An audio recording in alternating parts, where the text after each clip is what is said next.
자, 여러분들 저 이어서 진행하도록 하겠습니다. 자, 여러분들 저기 페이지 180페이지 국제우편 한번 볼게요. 국제우편. 자, 국제우편 그 관련해서 국제기구로서 여러분들 만국우편연합을 창설했다. 그래서 만국우편연합에 대해서 여러분들 좀 한번 살펴볼 필요가 있습니다. 자, 우리가 어디서 나올지 모르니까 그 UPU 만국우편연합의 창설 관련해 가지고 그 좀 내용 한번 가볍게 읽어보시고요. 그 특히 저기 UPU의 그 기관들 있잖아요. 그 UPU 기관하고 그다음에 뒤쪽에 나오는 APPU의 기관들 그 차이들 그다음에 비교 정리하시면 될 것 같아요. 그래서 UPU의 임무는 우리가 아는 상식선에서 봐도 뭐 하실 수 있을 겁니다. 그래서 우편물의 자유로운 교환을 보장하고 뭐 서로 공통된 표준을 채택하자 뭐 이런 것들이 있을 거고. 자, 우리 UPU 기관 보세요. 총회.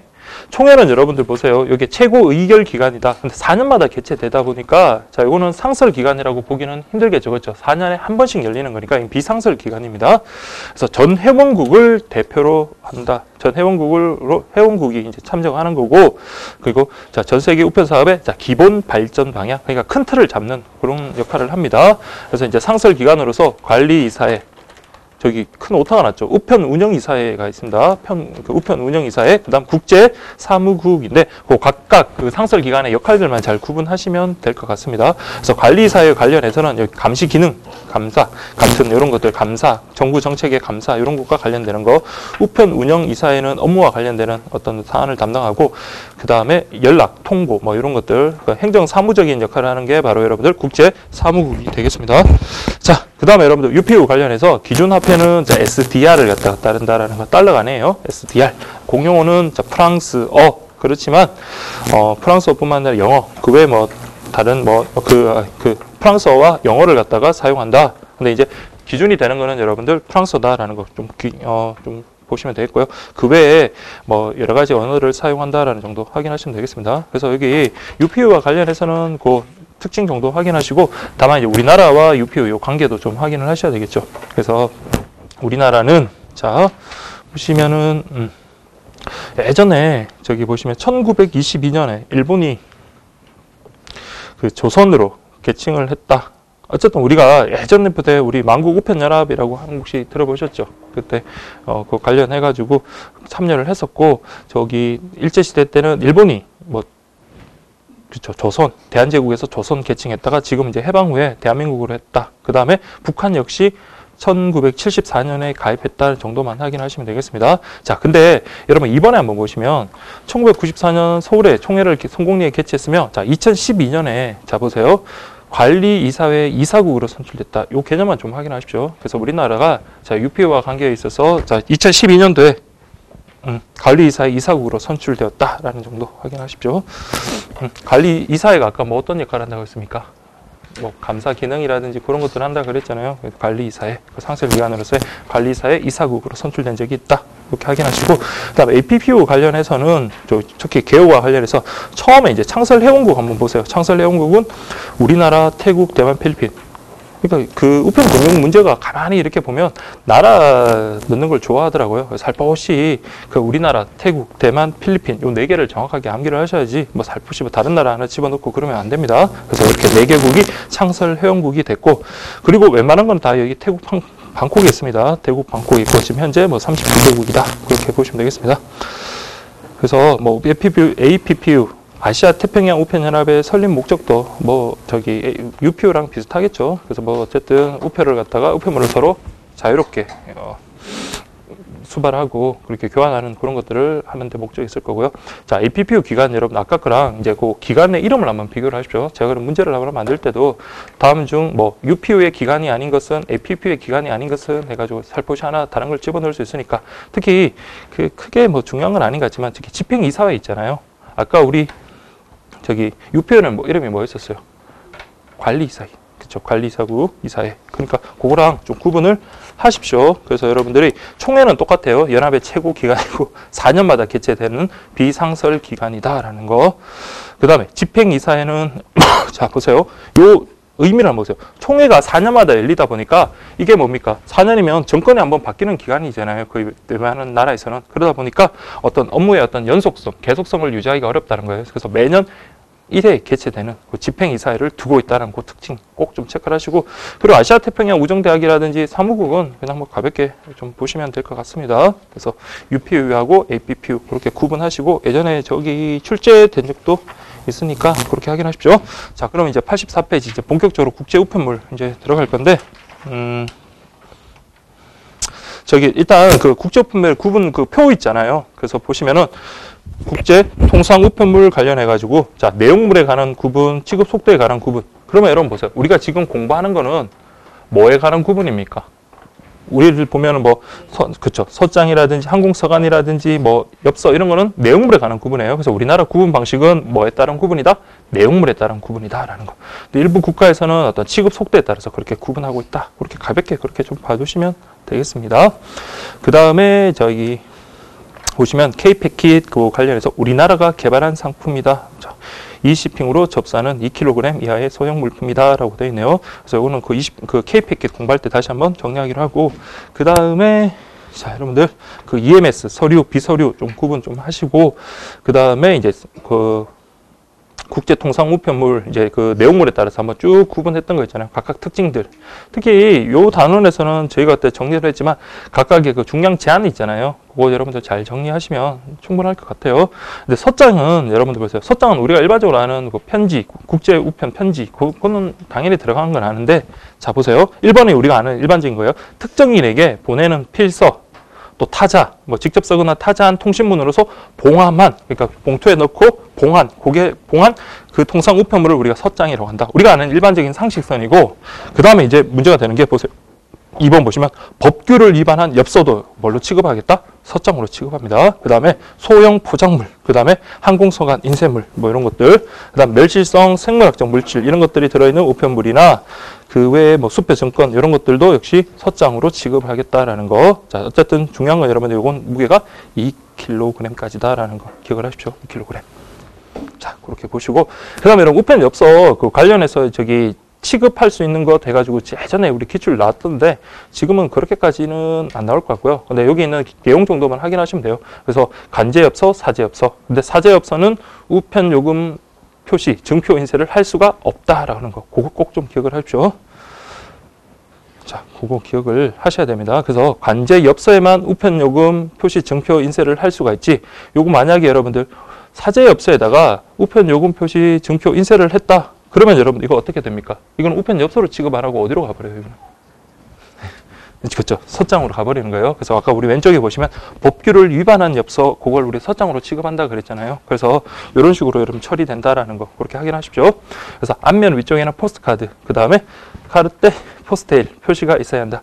카르테 포스테일이라는 게 여기 불어로 이게 포스트카드랑 같은 뜻이더라고요. 그래서 이렇게 확인하시면 되겠고요. 그래서 기출 정도 확인하시면 그렇게 뭐 문제는 없을 겁니다. 그 다음에 여러분들 자, 항공서간. 자, 세계 모든 지역에서 공통된 단일 요금. 자, 중요하고요. 그래서 거리에 따라서 구분되는 거 아닙니다. 그래서 공통된 단일 요금.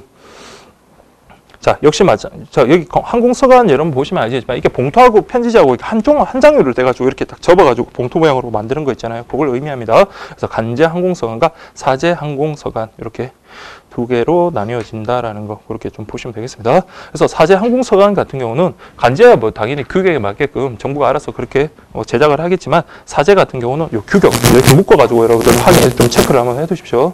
그래서 최대 규격이 뭐 이 정도고, 가로 세로 비율은 1.4배 이상. 1.4배 이상은 좀 알아두시고요.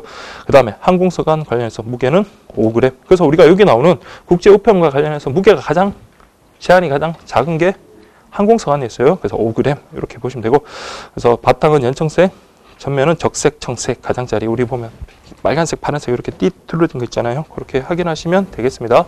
그 다음에 발송인 아닌 자의 광고를 기재하지 말아야 된다는 거 그렇게 보시면 되겠습니다. 자, 이렇게 보시고요. 그 다음에 여러분들 86페이지 보시면 자, 인쇄물이라는 게 있습니다. 자, 인쇄물. 그러면 인쇄물은 우리 알지만 어떤 물이 2부 이상 생산한 복사물을 우리가 인쇄물이라고 한다. 그렇게 보시면 요거는 5kg까지. 그래서 인쇄물은 원래는 2분 이상 생산한 복사물을 인쇄물이라고 하는데 요런 것들은 인쇄물의 요건에는 부합하지 않지만 부합하지는 않지만 인쇄물로 취급해 주는 것들이 있어요. 그래서 우리가 보면 뭐 통신 강의록, 과제 원본, 채점 답안 이런 것들은 자, 우리 인쇄물로 취급을 해준다. 그래서 요거는 무게 제한 5kg까지 그렇게 적용이 되는 거예요. 그래서 여러분들 뭐 소설 원고나 신문 원고 이런 것들도 원고 같은 것도 따져보면 여러분 이게 복사한 게 아니잖아요. 그렇죠? 그냥 이렇게 한 장 이렇게 판매가 될 수 있는 건데 동일한 게 2배 이상 이렇게 사용되는 그런 게 아닌데도 불구하고 우리 인쇄물로 취급을 해서 요 규정을 적용한다라는 거 그렇게 보시면 되고, 그 다음 이제 소형 포장물이 있었네요. 우리 앞에서도 봤지만 소형 포장물은 통상 우편물에 포함이 되는 거잖아요. 그렇죠? 그래서 요거 좀 구분하셔가지고 자, 가액에 따라서 자 52만 4,700원에서 300SDR. 그래서 중요한 건 300SDR을 기준으로 자, CN22하고 CN23 요거를 갖다가 붙인다라는 거 꼭 좀 확인하십시오. 그 다음에 자, 소형 포장물에는 여러분들 자, 현실적이고 개인적인 통신문 성격의 서류 동봉이 가능하다. 이걸 별표 치십시오. 그래서 여러분들 그 소포 같은 데는 이런 개인적인 그런 것들을 동봉할 수가 없는데 소형 포장물에는 어떤 개인적 통신문 성격의 서류 동봉이 가능하다는 거 꼭 좀 기억을 해 주시기 바랍니다. 해서 정리를 하시고요. 무게 제한 2kg까지 그렇게 확인하시면 되겠습니다. 그래서 이렇게 쭉 눈으로 보시면서도 기출이 이렇게 딱 이렇게 가볍게 이렇게 쭉 보시면 아 이런 식으로 나왔지라는 식으로 그렇게 확인하시면 공부하시는 데 도움이 될 겁니다. 그 다음에 이제 87페이지 보시면 시각 장애인용 점자 우편물이라고 되어 있네요. 그래서 보시면 여기는 항공 부가 요금을 제외한 모든 요금이 면제된다는 거 요게 되게 중요하죠. 그래서 이렇게 보시면 되겠습니다. 그래서 여기도 마찬가지네요. 이게 굵은 글씨가 빠졌네요. 자, 여기 보시면 시사적이고 개인적인 통신문 성질의 서류 동봉이 금지된다는 거. 우리 아까 앞에서 봤던 소형 포장물은 가능하다고 했지만 우리 시각장애인용 점자 우편물에는 이런 내용의 어떤 서류를 동봉하는 것은 안 됩니다. 자, 그렇게 보시고 그 다음에 혹시라도 보니까 뭐 영어 아시는 분들은 다 아시겠죠. Literature for the Blind라고 써 있으면 이건 시각장애인 용 점자 우편물이다라는 거 그렇게 확인하시고 중량 제한은 무려 7kg까지네 이렇게 보시면 되겠습니다. 그렇게 해서 여러분들 정리를 이제 하시면서 그 제한 중량 그 비교하는 문제 그런 것들 좀 보시면 될 것 같네요. 자, 그 다음에 마지막으로 보실게요. 엠백. 자, 우편 자료 배달이라고 되는데 요거는 여러분들 뭐 그렇게 어려운 내용은 아닌데 다만 그 우편 자료 제한 중량은 각각 좀 체크하셔야 돼요. 그러니까 총 중량은 10에서 30kg 정도. 근데 우편 자료 각 요거는 2kg 이하다는 거 그렇게 좀 확인하시고요. 예, 그렇게 좀 보시면 될 것 같아요. 그래서 3번에 보시면 자, 우편 자료 배달도 등기 같은 이런 특수 취급도 가능하다는 거. 자, 그러니까 우편 자료 배달하는 것도 등기 가능하다는 거 3번에 꼭 좀 체크를 하십시오. 다만 등기는 그 취급 국가가 제한되어 있다라는 그런 한계가 있고요. 다음에 4번 보시면 우편 자료에 담긴 인쇄물의 각 묶음에도 수취인의 주소를 표시하자. 그러니까 자료마다 각 수취인의 주소를 기재를 해야 됩니다. 자, 그렇게 보시면 되고 그 다음에 우편 요금과 별도로 자, 금액은 지금 중요한 게 아니고 어쨌든 4,000원에 통관 해부 대행 수수료를 갖다가 징수하는 거는 우편 자료 배달 인쇄물이다라는 거 그렇게 역으로 물어볼 수 있으니까 그러니까 심지어 저기 예전에 위에 보니까 2012년도 그 기출에 막 그런 게 있었잖아요. 항공 부가 요금만 징수하는 우편물은 하고 그 문제가 나왔듯이 그 우편 요금과 별도로 통관 해부 대행 수수료를 징수하는 것은 내가 뭐 이런 식으로도 나올 수 있으니까 역으로도 나올 수 있으니까 여러분들 그렇게 좀 정리를 잘 하시기 바랍니다. 그래서 이렇게 보면 우리가 이제 국제 우편과 관련되는 통상 우편물에 관한 것들 자, 딱 분류를 한 다음에 그렇게 보시면 되겠습니다. 자, 이런 것도 공부할 때는 한 번에 이제 공부를 하셔야 돼요. 한 번에 비교 정리 이렇게 하시고 제가 요거는 지난번에 비교 정리한 표를 안 나눠드렸죠. 그쵸? 예. 그거는 나중에 저기 개정되면 새로 한번 또 정리해서 나눠드리겠습니다. 그래서 89페이지 이제 보시면 국제 소포편물이라고 되어 있네요. 소포편물은 자, 우리 앞에서도 공부했지만 뭡니까? 통상 우편물을 제외한 게 바로 소포편물이잖아요. 그래서 1번 보시면 서장과 통화 이외의 물건을 포장한 우편물 해서 2번 별표 치십시오. 그래서 아까 시각장애인용 점자 우편물과 마찬가지로 통상적이고 개인적인 통신문 성격의 서류는 동봉이 금지된다. 그리고 통상적이고 개인적인 통신문 성격 서류 동봉이 가능한 게 아까 뭐라 했나요? 예? 소하고 그냥 다 얼마무리해가지고 전 못 알아듣겠습니다. 뭐였나요? 예, 서정 포장품. 자, 그렇게 딱 구분 3개 있잖아요. 그거 딱 비교 정리하시고요. 그 다음에 3번 보시면, 발송인과 수취인 또는 동거인 이외에 다른 사람들 간에 교환되는 모든 종류의 통신물은 자, 우리 소포품을 금지 물품에 해당된다. 그러니까 이게 편법.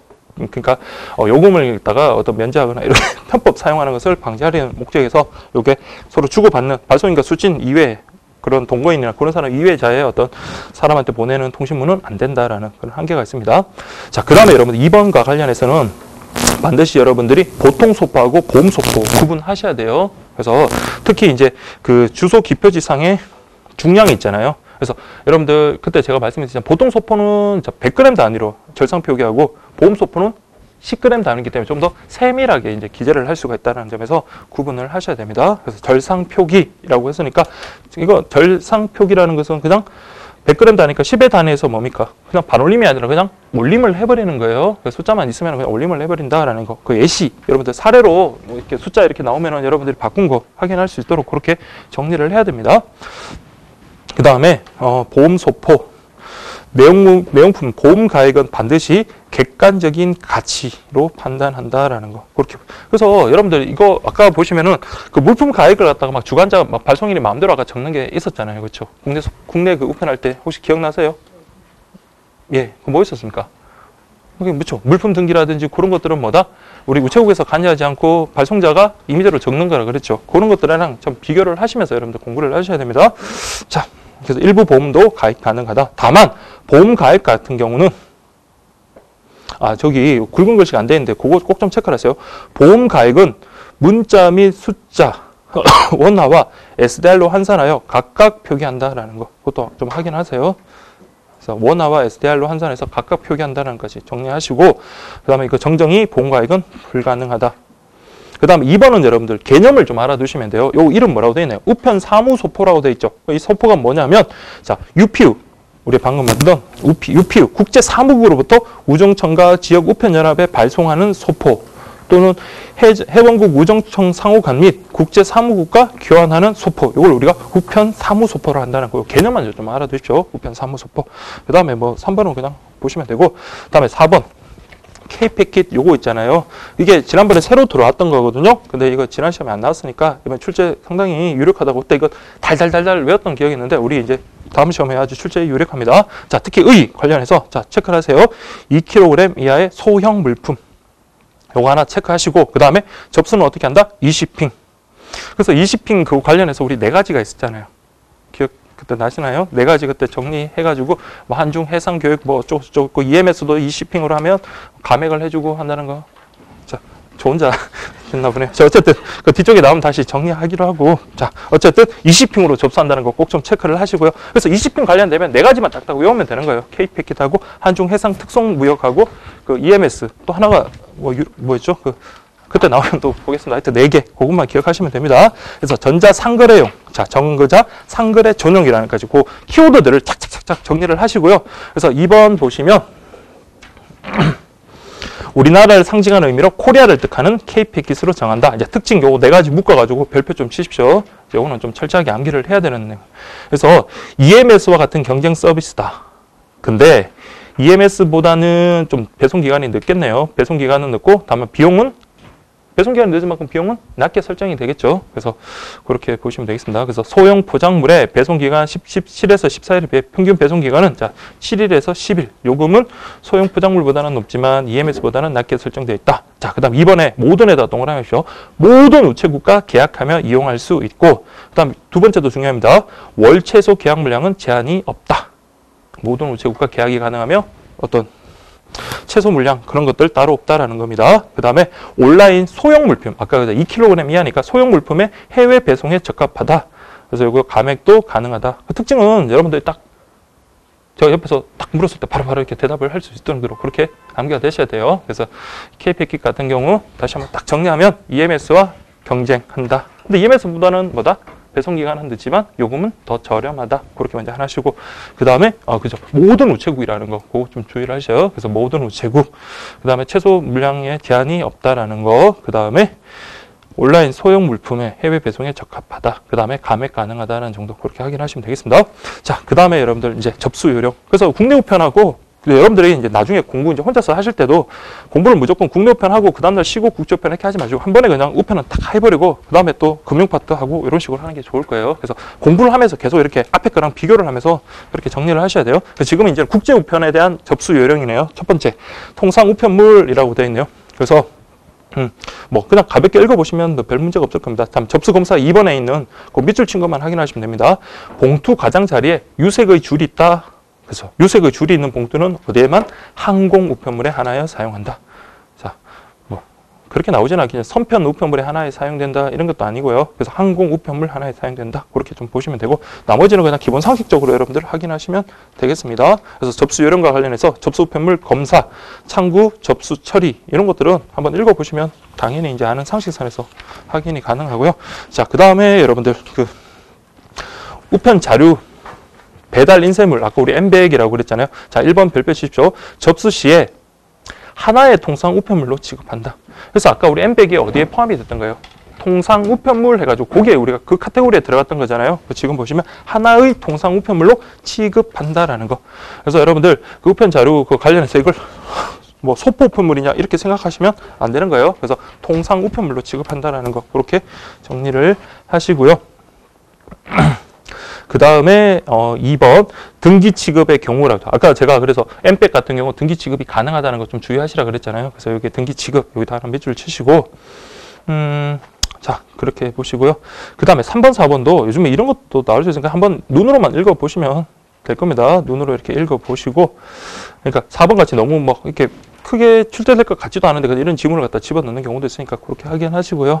그 다음에 이제 6번 보시면 자 통관 대상 물품이 들어있다. 그럴 때는 뭐래라? 세관 신고서. 자 이때는 CN22. 자 CN22 이렇게 딱 보시고 그 다음에 아까 여기는 요금 외에 뭐도 뜬다? 통관 해부 대행 수수료. 그렇죠. 아까 4,000원에서 우편 요금과 별도로 징수한다라는 거. 그 다음에 M 표시를 한다. 그렇게 보시면 되겠고요. 그 다음에 소형 포장물 같은 경우는 아까 우리가 봤지만 CN22, CN23 그래서 300SDR을 갖다가 기준으로 그렇게 한다라고 했습니다. 그래서 52만 4,700원이네요. 이때 기준으로는. 가격은 지금 중요한 게 아니라 어쨌든 CN22, CN23 그렇게 이제 소형 포장물. 그 다음에 시각장애인용 점자 우편물의 접수. 자, 이 세 개 다 중요하죠.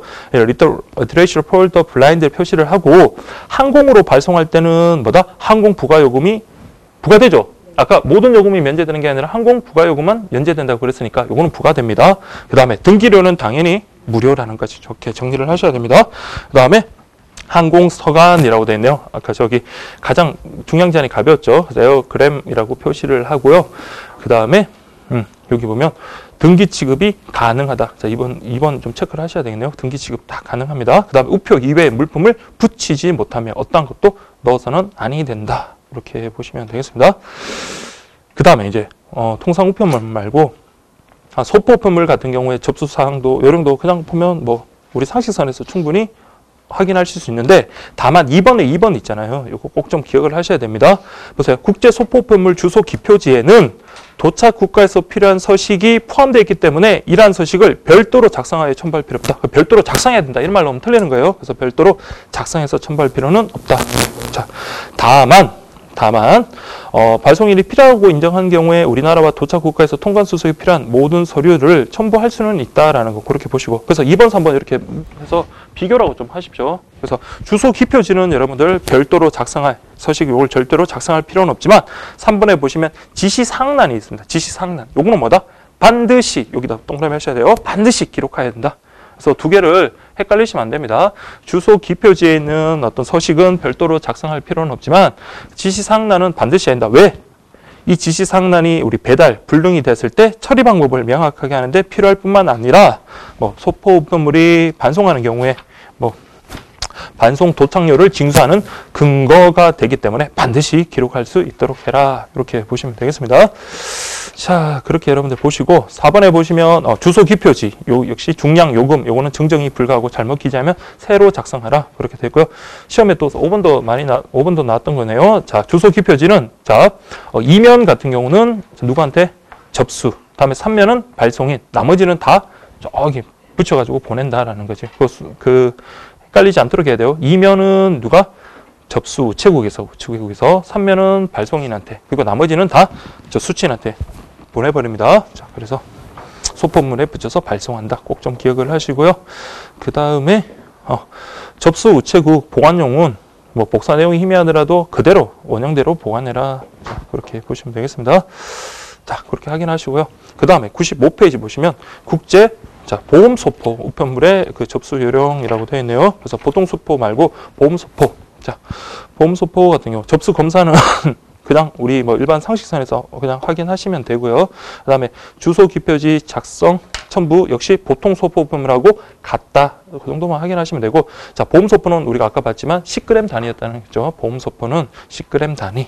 그래서 이때 가액은 아까 봤죠. 객관적인 가치를 해야 되니까, 가치를 써야 되니까 그 내용품 반드시 객관적인 가치가 이렇게 가치를 가져야 된다라는 거 그렇게 보시고, 그 다음에 자, 이런 것들 좀 잘 체크를 할게요. 2번 보시면 보험 가액은 실제 가액을 초과할 수는 없지만 일부 보험 가입은 가능한데, 자, 요거 있죠. 보험 가액은 원화로 표시한다라는 거.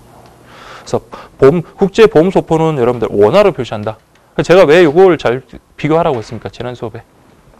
그렇죠. EMS에 뭘로 하죠? EMS는 달러. 그렇죠. 그거랑 구분하시라고 했습니다. 그래서 원화로 표시하고, 특히 요건 누가 기재한다?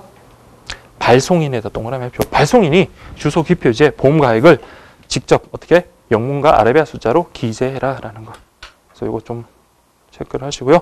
그리고 난 다음에 여러분들 쭉 보면 이 정정이 안 되고, 그 다음에 다시 작성할 수 있도록 요구하고, 자, 그 다음 밑에 있네요. 발송 우체국은 아까 발송인이 어떻게 했습니까? 기재했던 것을 자, 원화로 기재한 보험가액을 SDR로 환산해서 주소 기표지에 기재한다. 어떤 건지 알겠죠? 원화로는 여러분들 발송인이 딱 기재를 하면 그것을 SDR로 환산하는 거 우리 모르잖아요. 그렇죠? 그러니까 요거는 누가 발송 우체국에서 그것을 전환시켜가지고 환산해가지고 기재한다는 거지. 그래서 그거 위에 거 위에랑 이렇게 화살표 이렇게 쭉 하십시오. 그래서 보험가액 원화로 표시한다. 발송인이 원화로 표시한다 했다. 근데 그걸 원화로 표시하면 발송 우체국이 그걸 다시 SDR로 환산해서 기재한다는 거지. 그렇게 보시면 되겠습니다. 그래서 환산할 땐 소수 둘째 자리까지 기재하고, 보험가액 최고 한도는 700만 원, 즉 4,000 SDR이다. 이건 일단 가볍게 보십시오.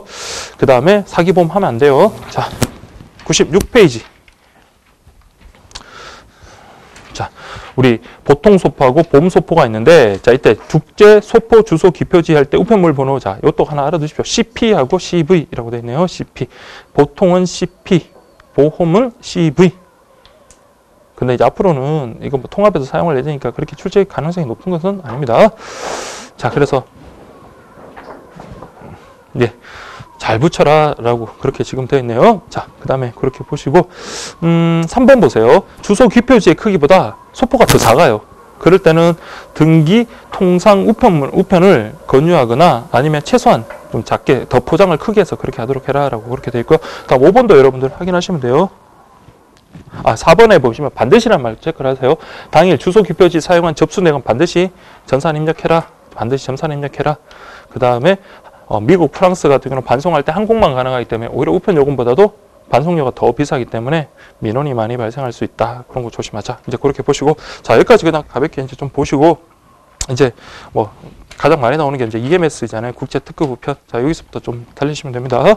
자, 가장 신속한 우편 업무로 우선 취급하는 거다. 그래서 저 체크를 하세요. 항공 및 등기를 기본 여기다 몇 줄 치시고, 그 다음에 부가 취급과 관련해서 배보 초이 꼭 기억하십시오. 그래서 배달 통지, 보험 지급, 초특급 우편, EMS, 프리미엄 등의 어떤 부가 지급할 수 있다, 특수 지급할 수 있다라는 거. 특성이 있잖아요. 그래서 빠르니까 신속성. 그 다음에 등기로 이제 취급하니까 여러분들 믿을 수 있고, 그 다음에 정기, 그 다음에 안전하다. 그 다음에 자, 모든 동그라미 하셔야 돼요. 그래서 EMS는 주 수입원이 될 수가 있으니까 모든 우체국에서, 자, 모든 우체국에서 한다. 아까 우리 이 패키지 있나요? 그것도 저기 K 패킷도 여러분 모든 우체국에서 했잖아요. 자, 유의사항 관련해 가지고 자, 그렇게 좀 보시면 되고요. 그 2번 보시면 EMS는 여러분들 우리가 지연 배상이 됐을 때는 약속된 날짜에 늦다고 무조건 지연 배상을 해주는 게 아니라 그랬죠. 그래서 초특급 우편 서비스하고 구별하시라 그랬잖아요. 그래서 요거는 뭐다? 예정 시간보다 48시간이 지연돼야지, 자, 이때 배상을 해준대. 그 납부한 우편 요금을 배상해 준다. 이렇게 보시면 되고요. 뭐 밑에 기출도 보시면 이런 거 나오면 참 좋죠. 그냥 배보초 국은 아니잖아요. 그죠? 배보초 이렇게 돼야 되니까 4번 이렇게 보시면 되고, 그 다음 EMS로 접수할 수 있는 것, 없는 것 두 번이나 나왔네요. 자, 4년 톨로 나왔네요. 근데 자, 여러분들 그래서 우리 회사와 관련되는 것들 뭐 이렇게 하면 좀 여러분들한테 좀 그럴 수 있겠지만, 그래도 업무용, 상업용, 서류, 컴퓨터 데이터, 뭐 컴퓨터 이런 것들은 EMS로 보낼 수 있지만, 뭐 돈 관련되는 뭐 신용카드, 돈 그런 것들, 그 다음에 이런 것들, 기준품 이런 거는 보낼 수 없다. 자, 있는 거 없는 것 구분하시면 됩니다. 자, 그렇게 해서 뭐 기출도 그렇게 나왔지만 앞으로 문제가 나온다면 이런 식으로 보기를 여러 개 내놓고 이런 식의 조합 또는 개수 문제 그렇게 나올 것 같아요. 자, 그 다음에 내용품에 따라서 EMS는 서류와 비서류로 구분한다. 우리 제일 앞에 그 표에서 나왔던 겁니다. 그 다음에 EMS 기표지 작성은 자, 여기 보세요. EMS도 뭐다? 10g 단위. 아까 보험 소포 있잖아요. 10g 단위듯이 요 EMS도 10g 단위다. 보통 소포는 100g 단위였잖아요.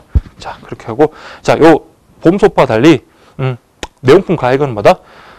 그렇죠. US 달러로 고객이 기재를 한다라는 겁니다. 아까 SDR로 환산해가지고 그 발송 우체국이 기재하는 것과 구분하셔야 돼요. 비교하셔야 된다라는 거. 그 다음에 우편요금은 보험료, 다음 우편요금 합산. 자, 합산에다 밑주십시오. 자, 별거 아닌데 별도로 기재한다, 뭐 따로 기재한다 이런 말 틀리는 겁니다. 그래서 우편요금하고 보험료는 합산해서 기재한다. 그 다음에 도착국가 약호, 그 이제 우리 뒤쪽에 나오는 그 약호들 기재를 하고요. 그 다음에 이때는 세관신고서, 이때는 CN23입니다. 밑줄 치시면 돼요. CN23. 그 다음에 10만 원 이상이면 보험에 가입할 수 있도록 안내를 해라. 자, 그 발송인 서명, 보내는 사람, 받는 사람 해가지고 우리 받는 쪽 그 도시명, 국가명은 그 받는 사람, 그다음 보내는 사람은 반드시 영문 대문자로 기재하는 거. 영문 대문자. 요 정도만 확인하시면 될 것 같아요. 자, 그렇게 보시고 뭐 주소 성명은 영어로 원칙적으로 기재를 해야 됩니다. 또는 불어. 그다음에 발송국 언어가 아니죠. 도착국 언어, 도착국. 그래서 보내는 사람, 받는 사람 그렇게 확인하시면 이 정도만 여러분들이 확인하시면 될 것 같고요. 그다음에 배달 통지 취급. 자, 우리 EMS를 배달 통지 취급하면 자, 이때면 별도의 저것도 해주십시오. CN07이라는 거. 그래서 이거 뭐 서식들 관련해 가지고 이거 하나하나 보는 것보다 나중에 한 번에 싸그리 정리해 가지고 그렇게 보시는 게 훨씬 낫다라고 했습니다. 자, 그렇게 보시고 그다음에 우리 아까 앞에서도 봤지만 보험 최고 한도가 4,000 SDR 해서 700만 원까지 이렇게 보시면 되겠습니다. 1번, 2번은 요거는 바뀔 거예요. 그래서 여러분들 이런 수수료 같은 거는 바뀔 거니까 그냥 그런 게 있다는 정도만 확인하시고요. 그 다음에 2번 보세요. 이런 표현들 좋네요. 우리나라와 EMS를 교환하는 모든 EMS에 대해서는 보험 지급이 가능하다. 모든에다가 보험 지급 가능, 밑줄 치시고 보험 가능하다. 그렇게 보시고 역시 이때도 보험 가액은 객관적인 가치를 기재를 해야지 사기보험 하면 안 됩니다. 자, 그렇게 보시고 역시 보험 취급 수수료는 아까 요금에 포함해서 아까 합산해서 기재한다라는 거 그 내용들 보시면 되고 그 다음에 자주 틀리는 국가 약호라고 되어 있는 거 자, 이거는 여러분 연습 좀 하셔야 됩니다. 그래서 이거 뭐 특히 여러분들 개인마다 좀 다르잖아요. 좀 틀리기 쉬운 것들은 좀 구분하셔가지고 그렇게 정리를 하셔야 될 것 같아요. 자, 이거는 기출 됐던 적도 있고 하니까 한번 확인하시고 그 다음에 여러분 101페이지 한번 가겠습니다.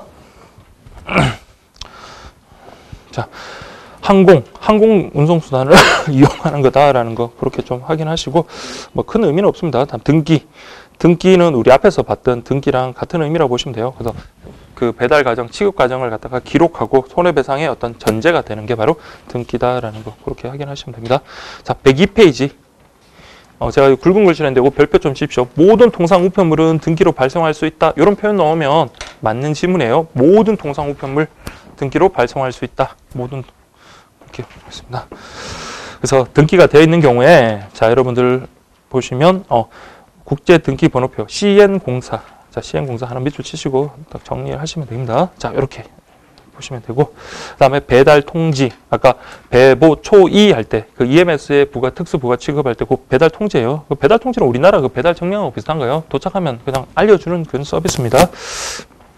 그래서 2번 보세요. 배달 통지는 국내 우편의 배달 정량과 유사하며 기록 취급하는 즉 등기 우편물의 하나여 첨부할 수 있다. 당연한 거겠죠. 등기가 돼야지 그 과정을 우리가 알 수가 있으니까 그렇다는 겁니다. 자, 그다음 속달, 익스프레스 빨리 가는 거겠죠. 그러니까 신속하게 배달하는 거 익스프레스다라는 거 확인하시고 그 다음에 보험서장이라고 되어 있네요. 그래서 여러분들 보험 취급하는 거 즉 은행권, 수표 등의 유가 증권이나 뭐 금전적 가치 있는 서류, 기증품이 들어있는 서장 우편물을 발송인이 신고한 가액에 따라 보험 취급해서 이거 우리 보험 가액의 범위 내에서 손해액을 배상하는 거다. 그래서 우리 최고 한도는 4,000 SDR. 그다음에 일부 보험 가입 가능하고요. 그래서 3번에 보험 서장으로 발송할 수 있는 거랑 우리 앞에서 봤던 EMS로 발송할 수 있는 거 없는 거랑 구분하시라 그랬죠. 그래서 그렇게 정리하시면 되겠습니다. 그래서 우리 앞에서는 돈과 관련되는 것들은 EMS로는 붙일 수는 없었지만 보험 서장, 이 보험 가입은 가능하다는 거예요. 보험 서장은 가능하다는 거 그렇게 구분하시면 되겠습니다. 자, 이제 요금 나왔네요. 빨리. 자, 국제 우편 요금이 이제 등장했습니다. 그래서 국제 우편 요금은 자, 우리 1번 하나 볼게요. 요거 좀 한번 체크를 할게요. 만국 우편 협약에서 정한 범위 안에서 누가 정한다? 자, 미래창조과학부 장관이 정한다. 이런 거는 어떻게 배울지 모르겠네요. 그래서 요금은 우정사업본부장도 아니고 관할 지방청장은 더더욱 아니겠고, 자, 어쨌든 미래창조과학부 장관이 정한다라는 거. 자, 그리고 그러면 요금이 딱 정해져서 뭡니까? 사람들에게 알리기, 그래서 고시한다 이렇게 되어 있습니다. 그래서 운송 방법에 따라서 선편, 항공, 종별에 따라서 뭐 통상, 소포 뭐 이런 등으로 나눕니다.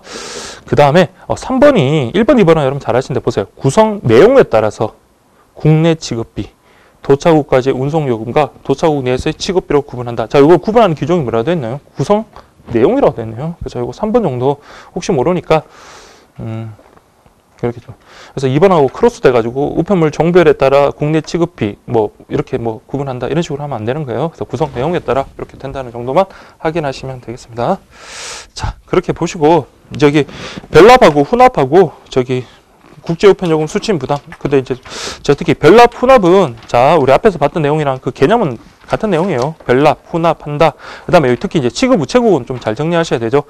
우리 그 별납은 여러분 꼭 좀 체크를 하세요. 우편 취급국은 제외된다라는 거, 그거 꼭 확인하시고.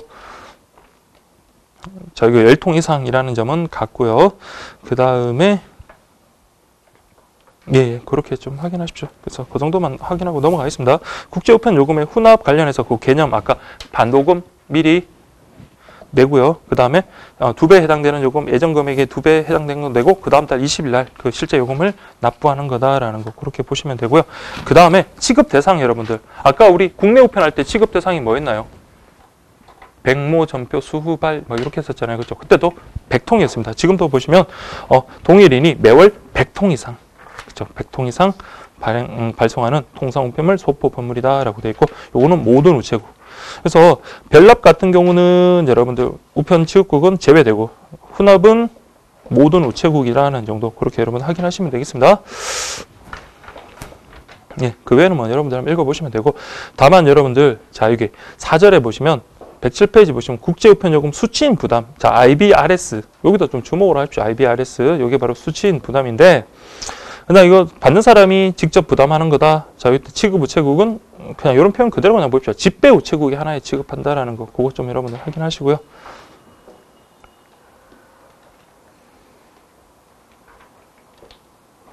자, 이거는 여러분들 어떨 때 주로 많이 이용할까요? 보세요. 우편물을 외국으로 발송하는 자가 국내 배달 우체국과 계약해서 해신 요금을, 그러니까 돌아오는 걸 갖다가 본인이 내겠다 이 말인 거잖아요, 그렇죠?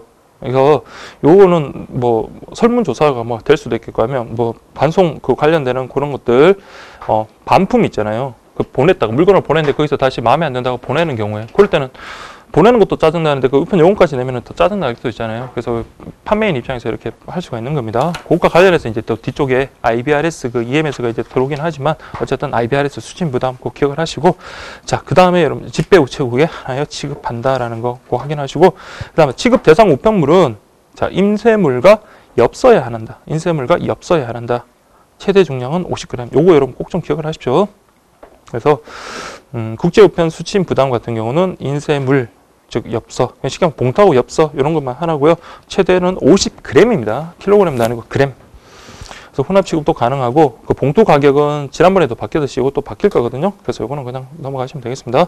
그래서 이거 이용 계약을 체결하고 그렇게 할 수 있다라는 거 확인하시고 저기 여러분 그 108페이지에 6번 있잖아요. 그거 1, 2, 3, 4번 되어 있는 거 그것도 묶어가지고 여러분 별표 하나 치십시오. 그래서 IBRS 접수 우체국의 취급과 관련해서 발송 유효 기간 확인해라. 그 다음에 일단은 날짜 도장 따로 날인하지 않는다. 그 다음에 IBRS 우편물은 모두 뭐든다 항공 취급을 한다라는 거. 그 밖에 부가 취급은 불가하다. 이거 꼭 좀 기억을 하십시오. 그래서 그 밖에 불가 취급은 그러니까 특히 3번은 좀 잘 보시고 4번도 보세요. 요 기간들이 정상적으로 표시된 IBRS 우편물은 접수 시스템에 자 별도로 입력하지 않고 국제항공 우편물과 같이 국제 우편 물류센터로 보낸다.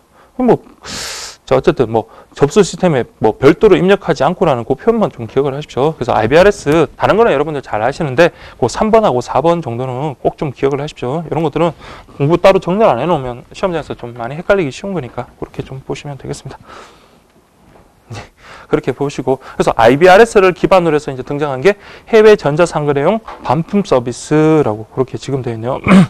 그래서 보시면 반품 요구에 하도 이제 많은 반품 요구가 많다 보니까 그것을 충족하기 위해서 기존 국제 우편 요금 수취인 부담 제도를 활용하여 반품을 수월하게 하는 제도다라고 그렇게 보시면 되겠습니다. 그래서 여러분들이 꼭 이런 것들은 시험에 나오면은 앞에 거랑 비교를 해요. 그래서 한번 잘 생각 보세요. 아까 IBRS 같은 경우는 비교를 하시면 돼요. 근데 요거 지금 IBRS, EMS 같은 경우는 모든 국가와 가능한 게 아니라, 자, 일본을 꼭 좀 체크를 하시고, 일본 집백 국가 계약을 한다는 거, 요거는 같네요. 그 다음에 자 보세요. EMS에 한정된다. 최대 무게는 2kg이다 라고 되어 있네요. 근데 우리 아까 앞에서는 자, 우리 몇 g이었죠? 50g이라는 거, 그거랑 이런 구분하셔야 돼요. 그래서 그거랑 비교를 좀 하시고요. 그래서 이런 이제 라벨 같은 거 이런 거에다가 해서 부착을 해서 접수를 하는 겁니다. 그래서 부가 취급 보세요. EMS 우편물로 취급하고 그 밖에 부가 취급은 할 수 없다. 자, 그 밖에 부가 취급은 안 된다는 거는 IBRS 똑같네요. 그렇죠? 그래서 그 밖에 부가 취급은 안 되고 다만 EMS로 그렇게 한다는 거. 그래서 요금 징수 관련해 가지고 혼합도 가능하고 통당 10,000원. 이것도 이제 가격이 올라온 거거든요. 그래서 우리도 나중에 또 어떻게 될지 모르겠습니다. 어쨌든 요금이 그렇고요. 그다음 국제 반신 우편권 해 가지고 요거는 반신 우편권 관련해서는 다 중요합니다. 그래서 여러분들 첫 번째 보시면 수취인에게 해신 요금의 부담을 지우지 아니하고, 그래서 우리가 사례를 잘 보시라 그랬죠. 저희가 만약에 유학 간 대학이나 이런 데서 졸업 증명서나 이런 것들 필요한 서류를 발급하기 위해서 좀 부탁하면 그쪽에서는 그거 보내주는 것도 귀찮은데 자신의 요금을 내고 하는 건 더 귀찮잖아요. 그렇죠? 그럼 우리가 반신 우편권을 보내면 거기서 그걸 받아가지고 우표랑 교환해가지고 우리한테 보낼 수 있겠죠. 그게 이제 그 의미를 갖다가 한번 잘 생각하시면 국제 반신 우편권 요 내용을 이해하고 암기하는데 훨씬 수월할 겁니다. 그래서 두 번째 이제 보시면 만국우편연합, 자, 중요합니다. 국제사무국에서 발행한다는 거 꼭 좀 기억하죠. 국제사무국에서 발행한다. 그러니까 발행처는 우리 앞에서 봤던 UPU 국제사무국이고요. 판매는 각 회원국에서 한다는 거 구분하셔야 돼요. 그래서 국제 반신 우편권 한 장은 그 나라의 항공, 보통서장 최저 가격 요금과 요금의 우표와 교환한다라는 거. 그래서 그런다고 그랬잖아요. 자, 우리나라에서 만약에 제가 만약에 필리핀에 있는 대학에 제가 필요한 서류를 좀 부탁을 했다. 그러면 뭡니까? 제가 반신 우편권을 사야 되겠죠. 그때 살 때 어떻게 산다? 우리나라에서는 한 매당 가격은 좀 중요하지 않아요. 1,450원에 삽니다. 그거 사면은 저기 보시면 그 오른쪽 그림 보시면 그 앞면에 보시면 샀으면 어디에다가 왼쪽에다가 도장을 찍다. 판매 시 왼쪽에다가 도장을 딱 찍습니다. 그러면 그 샀던 우체국 접수인 그게 있을까요? 광화문 우체국이면 광화문 우체국 이런 식으로 딱 찍힐 겁니다. 그렇게 딱 한 다음에 그리고 난 다음에 여러분들 이제 그걸 보내겠죠. 외국으로 딱 보내고 나면 그 외국에서 받은 다음에 이제 그 우편이랑 바꿔야 되겠죠. 교환해야 되겠죠. 그래서 교환을 그쪽에서 하고 이제 그 필요한 우표를 갖다가 부착해서 저한테 필요한 서류를 보내줄 겁니다. 그래서 교환 관련해서 보시면 이제 요거는 외국에서 만약에 사가지고 우리가 지금 우리나라에서 교환할 때 어떻게 되는지 보셔요. 외국에서 판매한 국제 반신 우편권은 우리나라에서 외국으로 발송되는 항공 보통소장 4지역 20g 요거 800원 정도 해당되는 우표와 교환할 수 있다라는 거. 중요한 건 뭡니까? 판매하고 교환은 같은 나라면 안 됩니다. 판매를 갖다가 만약에 필리핀에 했으면 교환은 다른 나라에서 해야 돼요. 그래서 이번 보시면 우리나라에서 판매된 국제 반신 우편권은 절대로 우리나라에서는 교환할 수 없고 타국에서 이렇게 교환할 수 있다는 거 그걸 좀 명심하시고요. 반신권은 우표류에 속하지만 할인 판매하지 마라. 할인 판매 안 된다. 그 다음에 2번 자 보세요. 이 표현을 잘 보세요. 다량의 반신권 판매 요구 시에는 정당한 사용 여부를 확인한 후에 판매한다. 그래서 한 사람이 하루에 20매를 초과하여 구입 요구할 때는 별도의 신청서가 필요하다. 그러니까 쉽게 말하면 많이 사도 되기는 되는데 그 용도 그러니까 별도의 신청서를 확인하는 정도의 그치지. 그러니까 20매 이상을 살 수 없다 이런 식으로 하면 여러분 지문이 틀린 거예요. 그러니까 20매를 초과해서 구입할 때 별도의 신청서가 필요할 뿐이다라는 거 그렇게 확인하시면 되겠습니다. 됐죠? 그래서 아까 그 그림에서도 보면 앞면의 왼쪽은 판매 시에 도장을 딱 찍고 그 다음에 교환 시에는 오른쪽에 도장을 딱 찍고 그렇게 합니다. 자, 그 다음에 여러분들 자 조금만 더 힘낼게요. 자 국제 특급 우편 그 주요 부가 서비스 제도 보시면 EMS 배달 보장 서비스 그런데 아까 저기 보시면 배달 보장 서비스예요. 그러니까 이거는 단순한 EMS에서 배달 보장 일자가 딱 제공되고 우리가 일반적인 EMS 같은 경우는 그 날짜에다가 뭡니까? 초과하고 48시간이 지나야지 우편 요금을 배상해 준다 그랬잖아요. 요거는 딱 배달 보장 서비스 같은 경우 그 날짜가 지나면 바로 우편 요금을 배상해 주는 겁니다. 구분하셔야 돼요. 그래서 제공된 배달 예정일보다 지연된 사실이 확인된다면은 뭐다? 우편 요금을 배상한다. 그래서 아까 그냥 일반적인 EMS는 그 예정일보다 이 48시간이 지나야지 우편 요금을 배상해 주지만 EMS 그 배달 보장 서비스 요걸 신청을 하면은 그렇죠. 날짜를 딱 지나면 그냥 바로 우편 요금을 배상해 준다라는 거 꼭 좀 기억을 해 주시기 바랍니다. 그래서 대상국은 9개국이다라는 거 그렇게 보시면 되겠습니다.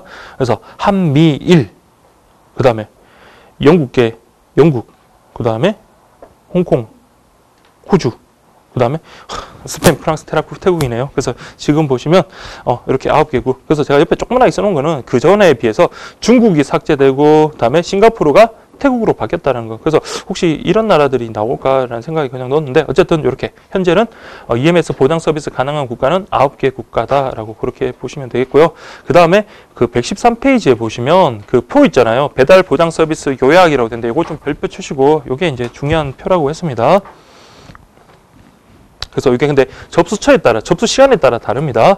그래서 배달 보장 계산 프로그램을 활용해가지고 딱 그 날짜가 딱 나오는데, 자, 송달 기준 한번 보세요. 서울 지역에서 접수할 때 우정청별 주요도시에 대한 송달 기준 산정의 기본 원칙이에요. 기본 원칙. 그래서 보면 아시아 지역 같은 경우는 접수하고 난 다음에 2일 이내 배달 보장이 가능하다. 그래서 우리가 뭐 한국, 그 관련해서 홍콩, 일본, 뭐 이런 나 태국 이런 데는 접수하고 2일 이내 일반적으로는 배달 보장이 되고요. 미국, 호주, 유럽 같은 경우는 3일 이내 배달 보장이 가능하다라는 거 그렇게 좀 보시면 되겠습니다. 예, 그렇게 좀 보시고 그다음 책임우정청의 책임 및 배상인데 고객의 행방조사, 그다음에 손해배상 청구 시에 한해서 변상을 해준다라고 그렇게 지금 됐네요. 그래서 우리가 가만히 있으면 안 됩니다. 청구를 해야지 된다라는 거. 특히 행방조사, 그 다음에 손해배상 청구 시 이렇게 됐다는 거 확인하십시오. 자, 그 외 그렇게 보시면 되고 그 다음에 자 EMS 프리미엄 서비스라고 나 배보 초2 할 때 그 이자 있잖아요. 프리미엄 서비스. 이제 요거는 그 민간이랑 같이 제휴를 하는 거죠. 그래서 민간이랑 제휴를 한다라는 거 그거 좀 확인하시고 특히나 그 114페이지에 여러분들 그 보시면은 서비스 내역 있잖아요. 그거 여러분들 부피 제한 꼭 좀 확인하십시오. 자, 요건 저는 개인적으로 참 좋은 문제인 것 같은데, 문제를 내기 참 좋은 것 같은데, 보세요. 부피 제한은 우편물의 길이하고 둘레의 합이 330을 초과하는 것이 불가하다라고 되어 있네요. 그러면 길이는 어떻게 되나? 길이는 가로, 세로를 더한 다음에 그걸 곱하기 2하고 높이를 더하는 거예요. 알겠죠? 이거 나중에 문제 풀이할 때 저거 사례로 낸 게 있으니까 그거 좀 그렇게 확인하시면 됩니다. 그 다음에 무게 보세요. 무게 산정해가지고 중량과 최적 중량 중 무거운 중량을 적용한다라고 되는데 그럼 중량은 당연히 뭡니까? 저울에 재보면 되는 건데 특히나 여러분들 EMS 프리미엄 서비스는 뭐까지? 특히 중량이 중요하겠죠. 우리가 여기 나오는 것 중에 가장 제한 중량이 큽니다. 보시면 70kg까지. 그러니까 아주 큰 물건까지 가능하다는 거예요. 그래서 70kg까지 접수가 가능한데 근데 무게가 70kg는 안 되더라도 너무 부피가 여러분들 보시면 그 최적 중량이 좀 나가는 경우 있잖아요. 그 최적 중량 꼭 계산하는 게 보니까 뭐라 했냐. 가로 곱하기 세로 곱하기 높이 거기다가 6천을 나눈 걸 그 최적 중량이라고 그렇게 보는 겁니다. 뭐 계산하는 문제는 나오지는 않을 거고 그래서 그 중량이나 최적 중량 중 큰 걸 기준으로 그게 몇 킬로까지 70kg까지 가능하다라는 거 그렇게 보시면 되겠습니다. 그래서 뭐 다양한 부가 서비스가 제공된다 그렇게 되어 있고요. 115페이지에 국제 초특급 서비스 관련해서 제가 이게 지난번에는 그 출제 A급이라고 그렇게 말씀드렸는데 좀 허망하게 좀 문제가 나오긴 했는데 자 지금은 가장 빠르게 이제 전달하는 겁니다. 그래서 EMS가 아니라 초특급이에요. 그래서 TCS 이렇게 구분하시고 그래서 115페이지에 그 그림 그 표 있잖아요. 그래서 이게 중요하다는 거. 그래서 4개국 6도시였잖아요. 특히 일본 같은 경우 원래는 소류만 관련되는데 일본 같은 경우는 5만 원 이하의 어떤 작은 소형 물품도 가능하다라는 거 그렇게 좀 확인하시고 그래서 어디서 접수했느냐에 따라서 그 기준이 그 도착 기준도 다르다라는 거지. 여러분 확인하십시오. 그래서 특히 요거는 잘 정리하셔야 돼요. 그래서 이거는 특히 보세요. 배달 결과 통보는 EMS는 우리가 청구를 해야지 배달 결과를 통보해 주지만 TCS 같은 경우는 발송일에 청구가 없더라도 배달 결과를 통보해주고 발송하면 팩스로 이렇게 빨리 알려주기도 하고 그러네요. 그래서 EMS는 아까 봤죠. 배달 예정일보다 48시간이 지연하면 손해배상해주지만 TCS 같은 경우는 우리 배달 보장 서비스와 마찬가지로 딱 배달 예정일 딱 그걸 기준으로 그것보다 조금 더 지면 바로 그냥 납부한 우편 요금을 배상해준다까지 그렇게 정리하시고, 그다음 116페이지에 보시면 그 4개국 6도시잖아요. 그 각각의 각각의 나라마다 그 배달 기준이 다르다라는 거 그렇게 보시고, 특히 그 홍콩 같은 경우는 자 9am 딜리버리라고 되죠. 그러면 9am이니까 그 다음날 9시까지 배달해 주는 거 그렇게 이제 우편물에 표시해 준다라는 거 그렇게 좀 보시면 되겠습니다. 자 중량도 30kg 꼭 표시를 하시고요. 내용품은 아까 우리 봤듯이 일본에는 소액 상품 5만 원 이하도 가능하다라는 거 정도 확인하시면 되겠다. 특히 TCS는 여러분들 잘 정리를 하셔야 됩니다. 자, 그러면 이제 그 이시핑 나왔네요. 이시핑. 이시핑이라는 것은 자 보세요. 그냥 개념 보시면 EMS 이용 고객이 인터넷 우체국 계약 고객 시스템에 접수에 필요한 정보를 입력하고 입력된 정보에 따라 EMS 운송장을 프린터로 출력해서 EMS 우편물을 접수하는 시스템이다. 이렇게 되네요. 뭐 창구 접수, 개인 고객, 방문 접수 그렇게 있다. 우리가 직접 창구로 가도 되고 담당자가 우리 방문하는 경우가 있다. 그렇게 가볍게 보시고요. 그다음에 117페이지 그거 보시면 수출 우편물 발송 확인 서비스라고 되어 있는데, 그래서 뭐 그건 뭐 개념 그냥 한번 읽어만 보시면 돼요. 그래서 이걸 보시고, 다만 그 수출 우편물 발송 확인 서비스와 관련해서 118페이지 그거 보세요. 수리일로부터, 그러니까 우리가 신청을 했어요. 우리가 수출 신고를 했는데 최소한 30일 이내에 선적해라. 선적 안 하면은 가태료 부과든지 아니면 수리가 취소된다는 정도 그렇게 확인하시면 되겠습니다. 그래서 또 시스템 전산 시스템에 확인이 안 되면은 환급은 안 된다라는 거 그렇게 보시면 되겠고요. 예, 그 다음에 여러분들 저 보실 게 한중 해상 특송 서비스. 자 여기 보면 자 이런 개념에서 여러분들 아실 거예요. 한중 배로 이렇게 움직이는 거예요. 그래서 여러분들 저렴한 아주 저렴한 EMS보다 최대 70% 저렴한 가격으로 하고요. 여기 나오네요. 이시핑. 그러니까 이시핑을 이용하는 B2C 그러니까 전자상거래 기업. 자 이렇게 보시면 되겠습니다. 이용 대상은 B2C 전자상거래 기업입니다. 기업. 그래서 배로 하는 거다. 인천에서 위해항. 뭐 이런 건 안 나오겠지만 인천에서 위해항으로서의 어떤 정기 선박편을 통한 거다라는 거. 그 다음에 통관 서비스에서 면세, 그러니까 50위안 미만인 같은 경우는 면세가 가능하다라는 거 그렇게 됐고요. 그 다음에 여러분들 저기 보실 게 7절에 보시면 유럽행 국제 특송 서비스. 이것도 역시 이시핑입니다. 그래서 이시핑 이제 다 나왔죠. K패킷하고 한중 해상 특송 서비스, 그 다음에 유럽행 국제 특송 서비스, 그 다음 EMS도 이시핑으로 가능한데 이시핑으로 하면 어떻게 해주겠다? 감액해 주겠다. 이렇게 기억을 하시면 됩니다. 그래서 유럽행 국제 특송 서비스는 이시핑 이용 계약 고객이 이용 대상이다라는 거 꼭 좀 기억을 하십시오. 그래서 여기 특히 이제 나라 프랑스로 항공 운송하고 그 다음에 쭉 이렇게 퍼지는 겁니다. 그래서 프랑스 항공 운송 그렇게 보시면 되겠습니다. 자, 그 외에 여러분들 뭐 확인하시면 되고, 그 다음에 요금 감액 제도와 관련해 가지고는 저기 두 가지가 있죠. 계약 국제 특급 우편 요금 감액이랑 그 다음에 수시 국제 특급 우편 요금 감액 그렇게 있습니다. 그래서 계약은 말 그대로 사전에 이제 계약을 하는 경우고, 수시라는 것은 계약을 맺지는 않고 그냥 왔는데 이게 금액이 큰 경우에 그때는 감액해 주겠다. 그래서 저기 120페이지 여러분들 저것만 좀 확인하세요. 월 50만 원 이상. 그러니까 최소 기준은 월 50만 원이에요. 그래서 그때 우리 봤지만 이거 근데 감액률은 또 물론 바뀔 수는 있긴 있어요. 예전에 되게 세부적이었는데 이렇게 바뀌었는데 뭐 우리 또 확인 만약에 바뀌더라도 그걸 우리 암기를 좀 할 수 있어야 돼요. 그러니까 실제로 제가 문제도 그렇게 냈었는데 뭐 어떤 금액과 관련해 가지고 나오면 그 감액을 갖다가 률을 여러분들이 좀 체크를 할 수 있을 정도로 돼야 돼요. 그래서 뭐 증납도 되고 혼합도 된다. 자, 계약 해지는 자, 요거는 여러분들 보시면 계약 해지할 때 1개월 전에 서면으로 통보한다. 다만 다음의 경우에는 우편 간서에서 계약 해지가 가능한데 뭐 금지 물품 발송, 그 다음에 이제 2번이 나름 의미가 있겠죠. EMS 요금을 보통은 2개월 정도로 이렇게 보는데 이거는 1개월이에요. 한 번이라도 체납해버리면 계약 해지가 가능합니다. 1개월 이상 체납한 경우 이렇게 기타 계약 내용을 위반했을 때 되고요. 근데 수시 국제특급 우편 요금 감액, 그러면 이것도 가장 기준이 되는 거는 자, 최소 금액이겠죠. 그래서 보시면 우체국과 이용 계약을 맺지 않고 1회에 얼마? 30만 원입니다. 30만 원. 그러니까 50만 원 이상부터는 저 우리 아까 앞에 했던 계약 국제특급하고 똑같아요. 그 감액률은 똑같으니까 어쨌든 30만 원이다라는 정도 확인하시면 되겠습니다. 자, 그렇게 보시고 그다음에 여기 특별 감액 있잖아요. 요거 좀 여러분들 좀 암기 좀 잘 해야 돼요. 그래서 장기 이용인데 요 감액 요건 여러분을 한번 잘 좀 꼼꼼히 보셔야 해요. 계약 기간이 1년을 초과하고 직전 계약 기간의 어떤 이용 금액이 600만 원 이상이었던 경우라고 되네요. 그러니까 지금 계약 기간이 1년 초과, 그 다음에 이전 계약까지 확인하는 겁니다. 이전의 계약 기간 동안의 이용 금액이 600만 원 이상인 경우는 자, 1% 감액이 가능하다. 그래서 여기는 추가 적용이 가능하다로 돼 있어요. 그러면은 아까 우리 그 요금을 갖다가 많이, 그러니까 우편 요금이 크면은 감액률이 좀 달라지잖아요. 그 요금의 감액에다가 여기까지 뭡니까? 장기이용까지 해당되면 추가적으로 이렇게 감액이 가능하다라는 그런 의미입니다. 그럼 두 번째 보시면 계약 기간이 3년 초과 1억 원 이상, 이때는 2%다. 그렇게 많지는 않네요. 1%, 2%. 예, 그렇게 좀 보시고. 그 다음에 접수 비용 절감 차원에서 자, 보세요. 20핑을 통해서 접수하는 경우, 요 경우에는 4%. 그렇죠. 그러니까 20핑을 통해서 접수하면 4%, 그 다음 20핑을 통해서 이런 거 뭐 정보 같은 거를 갖다가 입력하면 1% 이렇게 되어 있습니다. 자, 그렇게 보시면 되겠고요.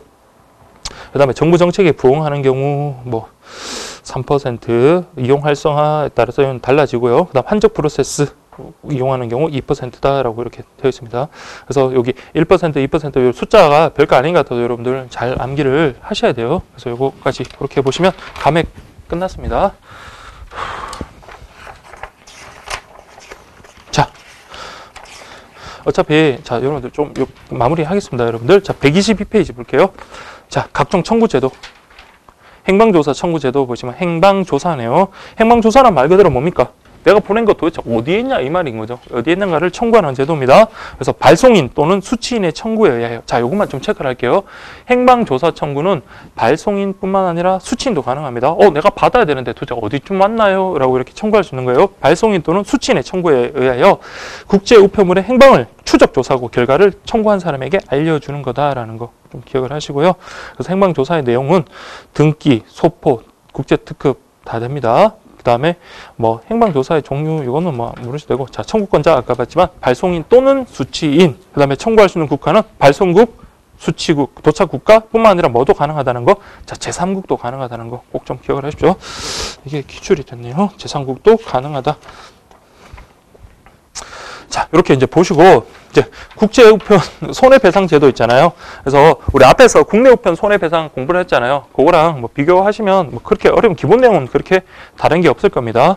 그래서 보시면 뭐 개요는 그냥 확인하시면 되고, 청구권자는 발송인 또는 수취인. 원칙은 뭐다? 배달되기 전이라면 발송인, 배달되고 난 다음엔 수취인. 요게 이제 원칙적인 겁니다. 그 다음에 이제 아무래도 손해배상은 누가 잘못한 책임 있는 우정청이 이제 그렇게 배상을 해야 되겠고요.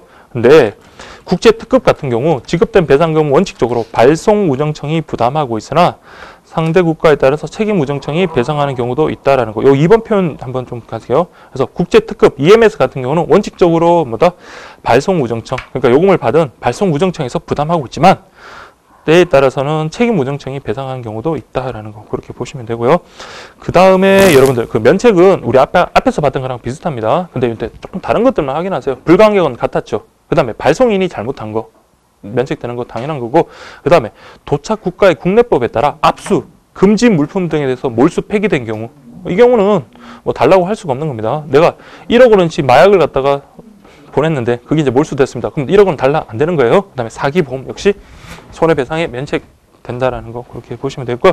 그 다음에 우편물에 자 무슨 손해? 실질적인 손해라는 거예요. 그래서 김치가 맛이 변했다 이런 그 실질적인 손해가 아니라는 겁니다. 그래서 우편물 자체에 어떤 직접적인 손실 그런 것들이 발생해야지 뭐 늦게 도착해가지고 뭐 김치가 맛이 변했다 이런 거는 안 된다. 간접적인 손실은 배상하지 않는다라는 거.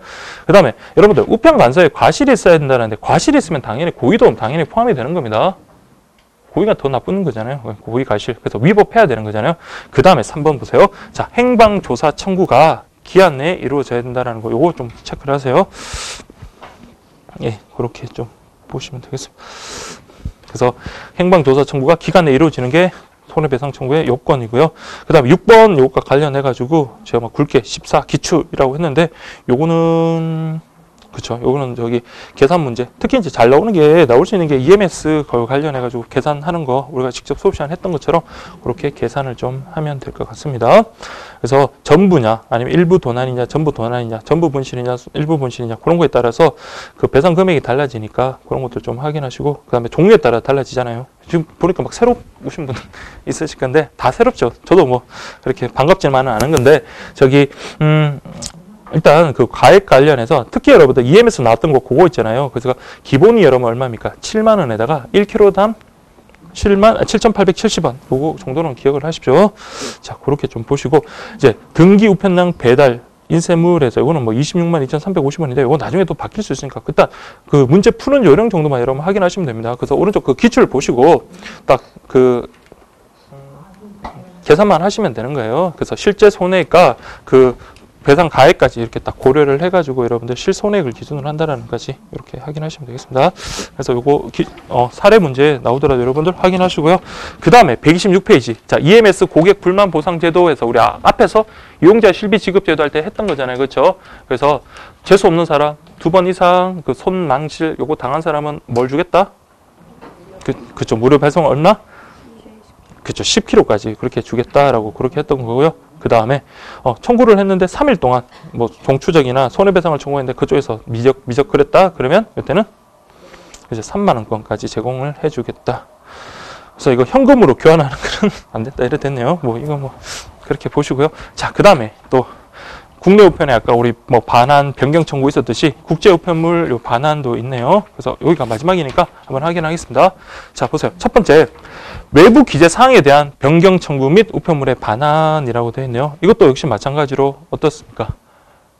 기간에 따라서 그러니까 배송 정도에 따라서 받아줄 수도 있겠고 못 받아줄 수도 있겠죠. 그게 똑같은 의미입니다. 그래서 보시면 청구 개요 한번 보시면 청구 시한은 뭐다? 우편물이 수취인에게 배달되기 전 청구서가 해당 우체국에 도착하여 적절하게 조치할 수 있는 시점에서나 받아줄 수 있는 거고, 자, 이때는 당연히 뭡니까? 청구권자는 이건 당연히 발송인이겠죠. 수취인이면 뭡니까? 가만히 있으면 그냥 올 거 아니에요. 그렇죠? 그러니까 이거는 발송인 이렇게 보시면 되겠습니다. 그래서 등기, 소포, 특급 우편, 보통 통상 등 모든에다가 모든 국제 우편물이 여기에 해당한다. 이거는 자, 근데 등기가 아니면은 여러분들 배송 과정이 이제 추적이 좀 어렵다 보니까 좀 안 받아주는 경우가 많겠죠. 근데 아직 뭐 발송을 하기 전이라든지 그런 상황에서는 충분히 가능하니까 그래서 모든 국제 우편물이 여기에 해당한다라는 거지. 그렇게 좀 확인해 주시기 바랍니다. 자, 갑자기 옆에 관련 법령 보니까 반갑네요. 자, 그럼 보세요. 국제 우편 요금의 반환 청구라고 되어 있네요. 자, 여기는 딱 중요한 게 하나 나옵니다. 특히 이제 그 청구 기한이 나오니까 그거 좀 기억을 잘 하셔야 돼요. 자, 보시면 납부한 국제 우편 요금에 상하는 역물을 이용자에게 제공하지 아니했을 때, 그렇죠, 제한된 범위 내에서 요금을 환불하는 거다. 그러니까 내가 뭐 10,000원어치 어떤 서비스를 해주기로 해서 그에 대한 대가로 10,000원을 줬으면 10,000원어치를 해줘야 되는데 그렇지 않으면 그 남은 요금에 대해서 반환 청구할 수 있겠죠. 자, 근데 보세요. 청구 기한은 아까 우리 그러니까 오늘 했던 거니까 여러분 기한 막 다 기억나시죠? 아까 손해배상 청구는 언제 할 수 있었던 거였어요? 그죠. 1년. 그 1년 이내는 1년 이내인데 뭐 1년 발송한 날부터 그렇죠. 발송한 날로부터 1년 이내였어요. 근데 이거는 보세요. 우편물을 발송한 다음 날부터 기산해서 1년 이내 이렇게. 그러니까 손실 보상은 어떻습니까? 이거는 유리하다 그랬잖아요. 그렇죠. 사실을 그렇죠. 손실 보상의 어떤 요건의 사실을 한 날로부터 1년 이내 이렇게 보시면 됩니다. 요거는 발송한 다음 날로부터 1년입니다. 그래서 그 기출에도 한번 나왔었죠. 그래서 이게 발송한 다음 날이라는 거 꼭 기억을 하시고, 그다음 요금 반환 요건과 관련해서 1번부터 8번까지는 그냥 눈으로 보시면 당연히 이거 해주기로 했는데 안 해줬으니까 당연히 반환 받아야 되는데 9번만 좀 구분하면 된다 그랬죠. 금지 물품에 의해서 반환되지 않은 우편 요금은 그렇죠. 요금 반환이 불가하다라는 거 그렇게 기억하시면 됩니다. 자, 그렇게 보시고 마지막에 이제 우편물 반환 수수료, 우편 요금 반환 범위는 아까 국내 우편하고 비슷한 의미로 그렇게 받아들이시면 됩니다. 조금 더 세부적으로 이렇게 되어 있는데 이제 보시면 자, 외국으로 외국으로 발송 준비 완료 전이라고 돼서, 그러니까 아예 뭡니까? 발송 준비조차 안 끝난 거 있잖아요. 그런 경우는 당연히 다 발송 반환이 가능하겠죠. 그 경우에는 송달증 작성 이전 시에는 무료다. 그리고 요금과 관련해서는 전액 반환이 가능하다라는 것을 확인하시고, 그 다음에 접수국 발송 전, 그럼 접수국 발송 후에 따라서 우리 아까 앞에 봤던 국내 통상 휴경 요금 25g하고 팩스 요금 그 정도는 수수료로 내야 된다. 근데 우편 요금에 대해서는 접수국으로 발송하기 전이면 전액 반환이 가능하고, 자, 국내 취급 비용 공제 후 반환한다라는 거지. 지금 이렇게 가볍게 그냥 보십시오. 이렇게 해가지고 문제통에서 그렇게 좀 확인하면 될 것 같고, 마지막에 여러분 보시면 발송 준비가 완료되고 또는 외국으로 발송을 했다면, 외국으로 발송했다? 그러면은 반환이 불가하거나 아니면은 따로 새로 이제 다시 접수할 수밖에 없는 그런 상황이 있을 수 있습니다. 그래서 그런 걸 케이스 바이 케이스로 그렇게 적용이 된다라고 그렇게 보시면 되고요. 자, 이렇게 보면 저기 우편 상식은 여러분 다 끝이거든요. 생각보다 그렇게 양이 많지는 않죠. 그래서 한번 봤으니까. 그럼 여러분들 같은 경우는 저랑 같이 수업 한번 했으니까 1회독 했을 거고, 또 집에서 복습 한번 했었으면 2회독 했을 거고, 오늘 한번 했으면 3회독이잖아요. 그러면은 당분간은 뭐 안 보셔도 충분할 겁니다. 그래서 좀 쉬었다가 오늘 했던 거 정도만 뭐 문제가 몇 문제 되지는 않는 것 같네요. 그래서 그 몇 문제 좀 풀어보고 그렇게 좀 마무리하도록 하겠습니다. 좀 쉬도록 하겠습니다.